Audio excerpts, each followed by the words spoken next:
Welcome to the Bible and Our Culture, an outreach radio ministry of Liberty Remnant Church, where we encourage you to view the culture through the lens of the Holy Bible. Judge not, judge not, judge not. Have I gone woke, or am I teaching the message of Jesus? Hi, my name's Jay MacPherson, pastor of our sponsor, Liberty Remnant Church. Glad to have you with us on the Bible and Our Culture. We look at the culture through the lens of the Holy Bible. The Holy Bible, quoting Jesus on the Sermon on the Mount in the 7th chapter of Matthew, starting verse 1, he says, "Judge not, that you be not judged. For with what judgment you judge, you will be judged. And with the same measure you use, it will be measured back to you. And why do you look at the speck in your brother's eye, but do not consider the plank in your own eye? Or how can you say to your brother, 'Let me remove the speck from your eye,' and look, a plank is in your own eye? Hypocrite! First remove the plank from your own eye, and then you will see clearly to remove the speck from your brother's eye." Jesus goes on to preach a lot of good stuff in Matthew 7. I think I quote Matthew 7 perhaps more than any other chapter in the Bible on this radio show and podcast, The Bible and Our Culture. But I find this really interesting, and one that has been taken out of context many times, mostly by the woke media elites and academic elites. Many secularists want to fabricate this passage as "judge not," period, and forget everything else that Jesus said in context. Unless they're being critical of Christians or conservatives or those who are lacking in woke identity politics. Those who are conservative Christians, those who love Jesus, they're open season. Anybody can judge them, and it's welcome and encouraged to judge them as much as possible. But if somebody is woke or leftist, then it applies, don't judge, don't judge, don't judge. The word judge has taken an interesting connotation today. I don't think it means even what Jesus was thinking when he was talking on the Sermon on the Mount. Basically, what people see as the word judge today is, well, if you're going to judge somebody, that means you're condemning them unfairly, you're insulting them unjustly, and you're just belittling them because you got an attitude, because you're upset and you don't like something, so you're just attacking other people. That's what the word judge has come to mean, but I don't think that's what it means in the Bible. What about the idea that oppressed people want justice? They want someone to come and judge their situation so perhaps they can be delivered from their attacker. They want to be delivered from somebody who's stealing them or harming them. They're thinking, could somebody render a fair judicial decision on this situation? Where is a judge who will completely look into the unjust treatment and judge in this case? So the word judge should be a positive word if we look at it the way Jesus really meant. So we quoted from Matthew chapter 7, but in John chapter 7, verse 24, Jesus said, "Do not judge according to appearance, but judge with righteous judgment." That's a far cry different than what the woke people try to make Jesus saying, "Judge not, judge not, judge not." Jesus said, "Judge not," and then he goes on to say, "in an unfair way." If you judge somebody a certain way, then you should expect to be judged that way yourself. But in John 7, he does say, hey, do judge. Judge with righteous judgment. Don't judge according to outward appearance. So the point of Matthew 7 is pretty clear. Don't go getting angry when some other driver doesn't use their blinker if you don't often use your blinker. I get annoyed when people don't use their blinker, so I got to make sure if I feel just in being upset at them for not using their blinker, am I using my blinker? Or do I mess up other drivers by stopping and turning and not giving them any indication of what my intentions are? That's what Jesus is talking about. When I was a kid, we had this idea that if you pointed a finger at someone else, you have 3 pointing back at you. Well, that's not necessarily the case. What if somebody's torturing a 3-year-old? You're going to not point the finger that what they're doing is wrong? What it should mean is you can't accuse somebody of something that you're already doing worse. If I accuse my little sister of writing a word where I thought her E looked like a C, and I point that out, condemning her, well, I really would have three fingers pointing back at me because I have never had neat handwriting in my life. I can't even read my own handwriting. She has some rather neat handwriting, especially compared to me. But if I get critical of her poor handwriting in one instance and I point the finger at her, then I really do have three pointing back at me because she's got neater handwriting than I do. It's that simple. That's what Jesus is saying. And that was a clear problem with the Pharisees and a lot of folks in that day is they thought they were good if they could pass judgment on the sheep, pass judgment on other people. That meant they were spiritual, when all the while they're doing the same thing or even worse. That's Jesus's whole point. So we see a lot of this today. One area where I see the log in the eye of someone trying to remove a speck in another person's eye is with the secularists. They think they're neutral because they are non-religious. So because they're non-religious, they feel like they can speak on everything as an authority. If you have a belief that there is no God, that is your religious belief. And your religious belief under the Constitution should be protected. If you want to believe in no God, then you have a legal right to do that. Now, as a pastor, I've got to say nobody has a right before God to tell him he doesn't exist. That you don't have that right. It's speaking as a representative of the gospel of Jesus Christ. Nobody has a right to tell God he doesn't exist. We only have breath to say, "Please have mercy on me, O God." That's our standing with Him. But in order to have a successful civil government, we cannot force religious beliefs on people. We can't convert people through the force of the state. Otherwise, we have false conversions. So legally, you have a right to say there is no God. And the founding fathers understood this. This is America. There's not going to be an official religion. But so many today that would be agnostic or atheist or just basically secular humanist, they think that the founding fathers said the only objective people is secular humanism. That's the official state religion. That is not what the founding fathers said. You have a view about God, meaning he doesn't exist. That view can't be protected by the state either. In other words, you can't force the rest of Spokane, let's say, to become Presbyterian because you're a Presbyterian. We're going to make the Presbyterian Church our official denomination, and everybody has to be exclusively Presbyterian throughout Spokane. You can't do that. That's a big deal of the American Revolution. But it's as if those who are anti-religious have grown extremely biased, and they say, well, we can impose our secular beliefs on everybody else. To me, that's an example of having a log or a plank in the New King James, a plank in your eye while trying to remove the speck in somebody else's. So I think this whole way of thinking has become increasingly arrogant and self-righteous, thinking that they can push their beliefs about God, that he doesn't exist, on the rest of us. The point is, the secularists cannot claim that they're neutral on everything relating to worldview. They are not. They have their own secular humanistic worldview, and they can't push it on others thinking that they're neutral and objective. For example, in Spokane, we've had a city council that took money that should have been used to fix roads, make roads, improve traffic and transportation, and they used it to paint a shrine for their false god of sexual perversion. That's how I see it. Down by Riverfront Park, on Spokane Falls Boulevard, and I believe Howard Street, the fountain, there is a mural, this shrine honoring their worldview of LGBTQ+. And the rest of us have to pay for it. We have to go along with it. We have no say to say, hey, I don't think that's fair. You're pushing your worldview on me. I wonder if those same city council members that voted for this would appreciate me forcing other people to adhere to the tenets of Christianity. They would have a cow if we did something like that. How do I know? Because when the previous mayor even went to a worship service that they didn't like, they renounced her. So we know exactly what they would believe. They think they're neutral. They're not. They're pushing their religious beliefs. And really, it is the idea of separation of church and state that's been violated. Thomas Jefferson wrote a letter to the Danbury Baptist about the separation of church and state. He was replying to their request. They were afraid that because they were Baptists in Connecticut, and most of Connecticut was Congregationalist, that they needed some extra protections. And he's like, nope, the First Amendment created a wall of separation between church and state. So his idea was there should be no coercion. Nobody should force the Baptist to convert to a Congregationalist denomination. Today, secularists have thought, well, I'm neither Congregationalist or Baptist.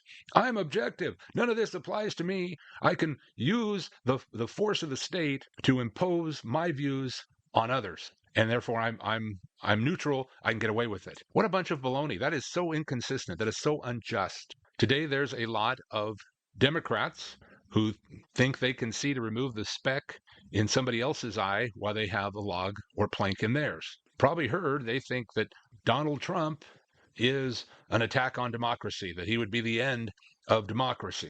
Well, first of all, we're not a democracy. The founding fathers were very clear we cannot be a democracy. Democracy is basically two wolves and a sheep deciding what's for dinner. If just whatever happens, whatever the majority says is what goes. But a constitutional republic, which is what America is, says that every individual has inalienable rights, God-given rights that the government should protect.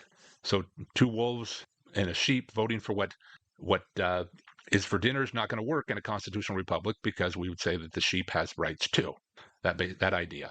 Now, we do have a democratic process by which we, the constitutional republic, elects representatives. Democratic process. So these Democrats and the media elites, the news media, they are been pointing fingers at Donald Trump and the whole MAGA movement, which is much bigger than Donald Trump, and they're saying he is a threat to democracy. But then this strange stuff has been happening. So much has happened in these weeks from the first debate and only debate with Donald Trump and Joe Biden. That kicked off a whole bunch of news that every day there's so much. Trump's assassination attempt and all the investigation and the resignation of the head of the Secret Services, and now Kamala is Biden allegedly resigned, but he was saying so clearly and so loudly that he was never going to do it, and then he does, and he in a letter nominates Kamala Harris. But it seems at the time of this recording that Biden never knew about this letter. It's really a lot of strange things are going on. But whatever the case, you have to see that they're looking at a speck in somebody else's eye while they have a plank in theirs. Primaries that the Democrats had, well, they didn't matter. There was no democratic process. The Democrat Party picks candidates for their party and ignores the voice of the people, ignores the votes of the people. We know that because they've cheated year after year after year, at least here in the state of Washington, and I think on a national level, but the last election in 2020.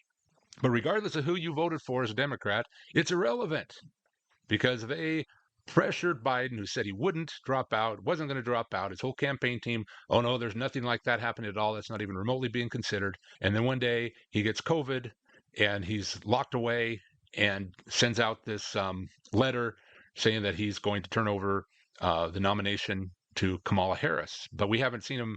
It's been a few days now since that letter came out. We haven't seen him because he has COVID.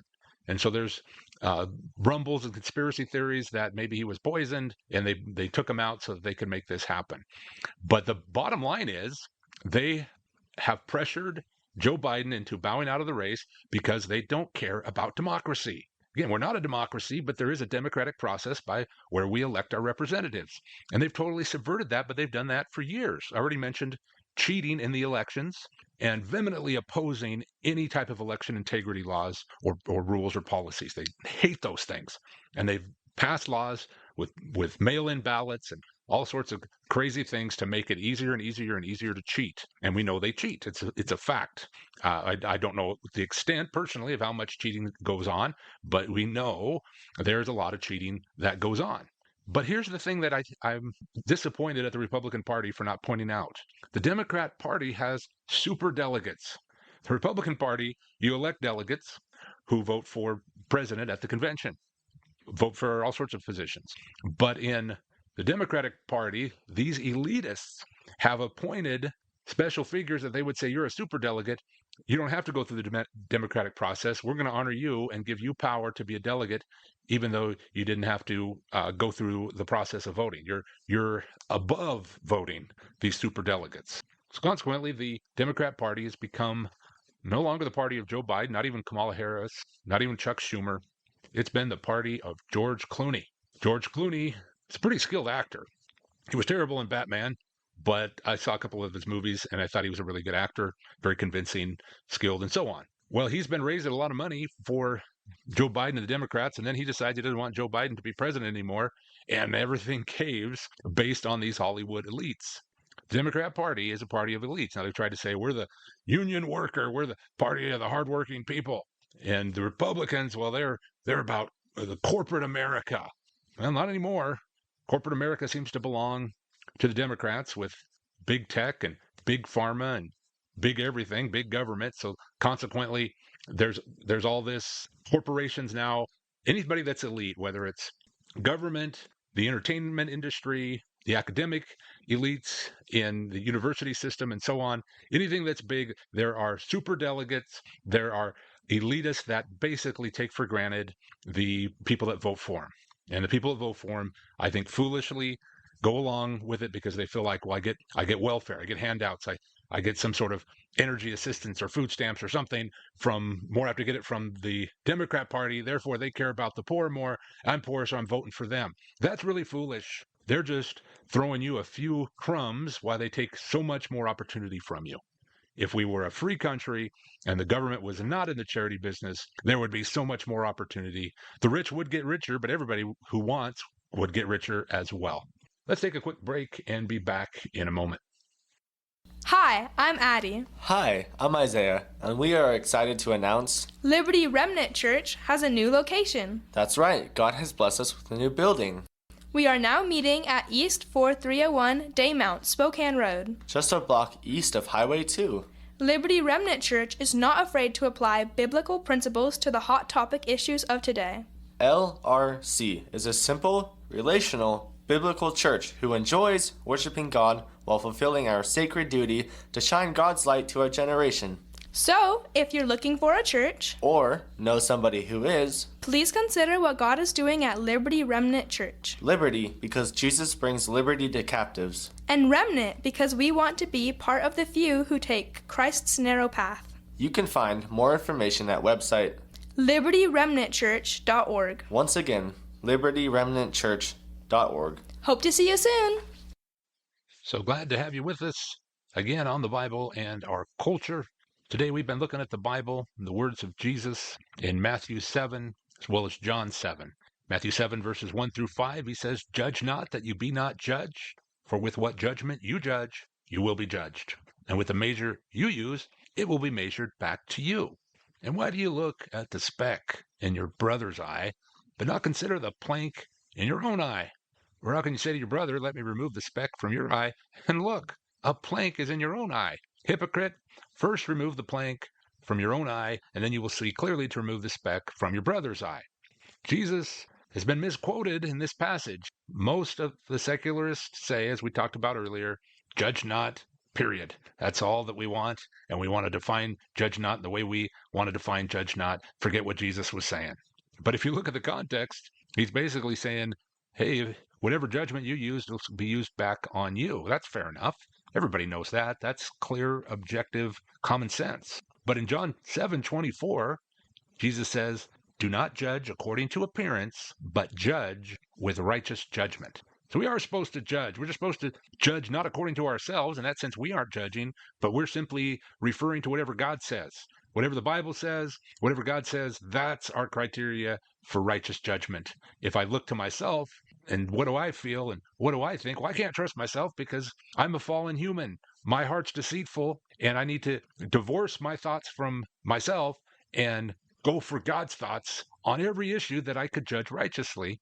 I'm really just letting him judge in every situation. And God doesn't judge what ice cream is better, what color of paint is better for the bathroom. He doesn't have much to say about that. You just make a decision. But when it comes to these issues of morality, anything spiritual, anything really important, God does judge. And it's up to us to discern what he has clearly communicated both in natural law and in the moral principles of the Holy Scriptures.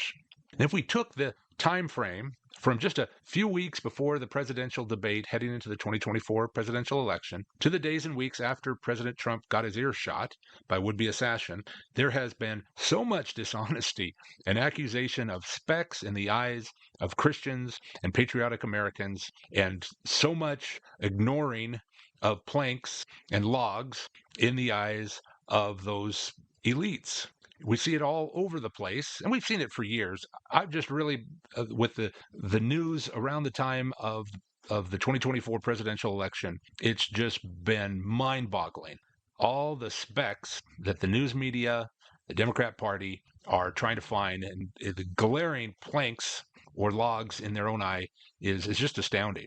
They say they support women in this hyper-secular institution and big government, as well as the education system, entertainment industry, big tech, and news media, but they don't. If they did, where's the list from Epstein Island? Come on. We know there's controversy there. Nobody can defend it. Nobody can cover it up. It's just there waiting. If you care about women, all these news reporters that are trying to make a living, trying to get famous, you'd think they'd go after that. But somehow there's so much power, so much corruption that that list is continuing to be concealed. Somebody look into that, would you? And what about this open border that keeps getting children sex trafficked? I talked to some people who work at the border and as social workers, and they could see that there's sex trafficking going on, and they tried to report it. Nothing happened, so they went to another department, and they got in trouble. They got their wrists slapped and said, hey, you can no longer report sex trafficking unless you do it through this channel. And the one channel was the people that aren't motivated to report sex trafficking. They're motivated to get as many people through the border as possible. That's not pro-woman. That's not pro-children. That's pro-corruption. That's pro-powerful elite. That's why we don't want any socialism. That's why we don't want big government. We can't trust the human heart. And today, we live in an hour where so much crazy stuff is happening that we have to insist that God's judgment is on America and God's mercy is on America. And we've got to repent. We've got to pray. We've got to start sharing our testimony, sharing the gospel, and expect God and only God to turn our nation around. I've little hope in the Republican Party because I don't put my hope in man. I put my hope in God. And hopefully the Republican Party will submit to the common sense way that God has ordained the universe and the biblical principles and help usher in revival, help usher in some justice for women, justice for children, justice for unborn babies. I think most women want a successful family over a successful career. But the propaganda that has been shoved down their throat since preschool has caused them to be confused about their values, confused about what women really want. You can be a woman who has a successful career and a successful family. I'd put my wife in that regard. I think she's been super successful in both. But she's told me over and over again, boy, I would so much rather just be a stay-at-home mom, take good care of my kids, take good care of my husband, be involved at church more. And that would be her ideal life. She'd rather be June Cleaver in Leave It to Beaver. And I'm dating myself, but I'm old enough where I used to watch the reruns of Leave It to Beaver. It was set in the mid to late 50s. And here was this stay-at-home mom, and pretty much all families had stay-at-home moms, and dad earned enough to have a car, to have a nice home, to put the kids through college. Basically, your average people back in those days were millionaires by today's money. Inflation has gone so crazy that when the term millionaire was coined, it'd be like a multi-billionaire today. And most people that just were considered normal people were able to send their kids to college, were able to get by on one income, were able to pay for a home and have a nice car, go on vacation. They live like what we would consider millionaires today. But the judgment of God, and God turning this over to our own stupid decisions with big government and entitlements and all that, has brought poverty to America, to where it pretty much takes two successful careers, mom and dad, in order to have a nice life for their kids, send them to Christian school, maybe help them get a car, maybe get to college. You got to have a lot of money nowadays to do that. And it's way, way, way, way, way above minimum wage. Minimum wage is a concept by the devil to keep people poor. And so all this that's happening, I believe, is God's judgment on America. And women are in the crosshairs. They're the ones, I think, get a brunt of it even more than men. Men today are just indulging themselves, playing video games, addicted to porn, not really knowing how to take a stand, to be bold, to be courageous, to do what a man should do and protect their family, protect their country, protect their community, and be one who provides through hard work and wisdom. We don't see much of that anymore. We see basically little boys who are in 40-year-old bodies. In other words, they haven't really grown up. But the women now have had to carry the whole burden. They've got to have a career. So many single moms trying to take care of their kids, try and take care of their family, try and have a career, and they feel like the deck's stacked against them. Guess what it is? That's liberal policies that have done that. And so when the I'll call them Democrats, but I'm talking about a whole swath of people. When these secularists say they care about women's rights, they're lying. I don't know if they're lying because they actually know that they're fibbing. I think they're lying because they are so confused, so lost, they can't tell up from down. And so what they spew out of their mouth are lies, even though they might actually believe them because they've been so polluted in their thinking by the secular humanist agenda. Now, I don't want to go back to the 50s and 60s in most ways, or in some ways I do, some ways I don't. I don't like how people look down on racial minorities in those days. So we've grown a lot in that area. I certainly like the technology of being able to get any news I want whenever I want and being able to research whatever I want really easily through something I carry in my pocket. I like the technology of today, but I do want to go back to the values of family, the values of honorable sexuality that we had more so in the 50s and 60s than we do today. Why? Because I'm a prude? Because I'm old-fashioned? No, because I care about people. I care about the next generation. So I want us to live God's way. I want us to look at the culture through the lens of the Bible, not the other way around. So it doesn't matter how loud and how often secularists scream abortion is about a woman's right to choose. Abortion is still anti-woman. It is unnatural for a mom to want to kill her son or daughter, but when a society's values have gone wonky, then they feel pressured to do so. I really feel most of the time if a couple has an unplanned pregnancy, if the boyfriend sincerely advocates for the child and promises to marry and love both mom and baby, if he promises to be faithful and honorable, I think that most of the time in that scenario, the woman will not turn to Planned Parenthood hitmen to shed innocent blood and kill their baby and sacrifice it to the false gods of the day. I think they'll say, oh, thank you, this is what I really wanted, and let's try and make it work. That would be great if that were to happen. But what we've got to do is we've got to build our life. We've got to finish Matthew 7. Jesus said, build your life on the rock. Put your trust in the things that I teach and build your life there. That way, when the storms come, you'll endure. We have a society that is not enduring. Families aren't enduring. Individual souls aren't enduring. Suicide's up. Gender dysphoria is up. We've got to live according to God's principles and prosper in things that count, like family and righteousness. Catch you next time on the Bible and Our Culture. Thank you for listening to The Bible and Our Culture, an outreach radio ministry of Liberty Remnant Church. If you would like to help support this ministry, you can go to our website, libertyremnantchurch.org/give, and select Radio Ministry. Be sure to tune in weekday mornings at 7 a.m. Thanks for listening. God bless.